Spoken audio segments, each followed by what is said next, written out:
Have you ever stopped to think about what's inside you?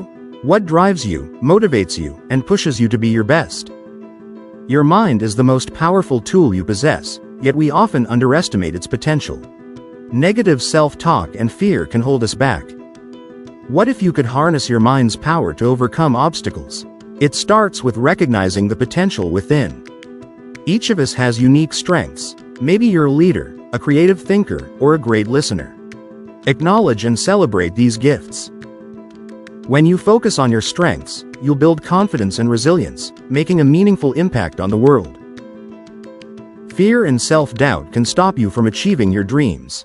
It's time to confront them and recognize they're part of growth.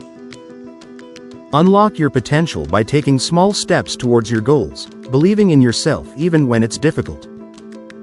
The incredible power lies within you. Explore your thoughts and take action towards your goals to unleash it. So, what lies inside you? Confidence and determination? Explore and believe in yourself to unlock your potential.